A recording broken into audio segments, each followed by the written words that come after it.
Hi everyone, কেমন আছো তোমরা সবাই? আশা করছি ভালো আছো। আমিও অনেক ভালো আছি। এই ব্লগটা আমি করেছিলাম লক্ষ্মী পুজোর আগের দিন, মানে 5 তারিখ। আর আজকে অক্টোবরের 10 তারিখ। বুঝতে পারছো কতটা লেটে আপলোড করছি। এটা না আমি আগে একবার এডিট করে রেখেছিলাম, কিন্তু কিভাবে আমি ডিলিট করে দিয়েছি আমার নিজেরও মনে নেই। তো তাই জন্য আবার এডিট করে আমাকে আবার পোস্ট করতে অনেকটাই দেরি হয়ে গেল। তো যাই হোক, সেদিনকে গেছিলাম আমরা লক্ষ্মী পুজোর জন্য বাজার করতে। তো প্রথমেই আমরা অনেক মালা দেখছিলাম। সেই মালাগুলোর দাম বলছিল 30 টাকা করে। আমার সাজানোর জন্য একটু মালা দরকার ছিল, তো তাই জন্য আমি জিজ্ঞেস করছিলাম, কিন্তু 30 টাকা অনেকটাই বেশি মনে হচ্ছিল। তো তার থেকে ভালো আমার মনে হয়েছে আর্টিফিশিয়াল গাঁদা ফুলের মালাগুলো কেনার। ওগুলোর দাম বলছিল 35 টাকা করে, কিন্তু সেই 30 টাকায় আমি কিনেছি। এই যে দেখো এই মালাগুলো, আমার খুব ভালো লাগছিল মালাগুলো দেখে। কিন্তু এখানে কাকুটা দাম কমাচ্ছিলই না। বলছিল তুমি যে কটা মালা নেবে আমি 1 টাকা করে কমাতে পারবো, মানে 34 টাকা করে আমাকে একটা মালা কিনতে হবে। আমি তো 34 টাকা দেবো না, তাই জন্য কাকুকে অনেক বলে বলে 30 টাকায় নিয়ে এসেছি। তো আমি এখান থেকে 10টা মালা নিয়েছিলাম, তো তাই জন্য কাকু অনেকটাই কম নিয়েছিল।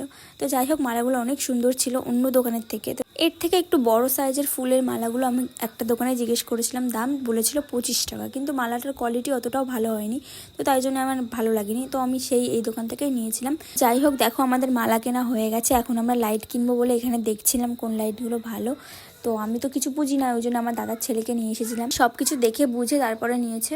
তো যাই হোক, তারপরে না আমরা ঠাকুর কিনতে গেছিলাম। এই ঠাকুর কিনতে গিয়ে না আমাদের একটা ভুল হয়ে গেছিলো। আমাদের একটা ছোট ঠাকুর পছন্দ হয়েছিল। আমাদের ভুল হয়েছে যে আমরা পছন্দ করে কাকিটাকে বলে যাইনি, আমরা আমাদের পছন্দ করে রেখে আমরা চলে গেছিলাম। তো ওই ঠাকুরটা অন্য একজন নিয়ে নিয়েছিল। তারপরে আমাদের এই বড় ঠাকুরটা নিতে হয়েছিল। আমি ভেবেছিলাম যে বড় ঠাকুরটা আমাদের সিংহাসনে হবে না, তো তাই জন্য আমার খুব টেনশন হচ্ছিল। কিন্তু খুব ভালোভাবে হয়ে গেছে ঠাকুরটা আমাদের সিংহাসনে। তো যাই হোক, দেখো আমাদের ঠাকুর নেওয়া হয়ে গেছে। তো চলো এবার আমরা কিছু বাজার করব, দশকর্মা বাজার। আর হ্যাঁ, এখন যাকে দেখছো ওটা হচ্ছে আমার দিদি, আমার মাসির মেয়ে।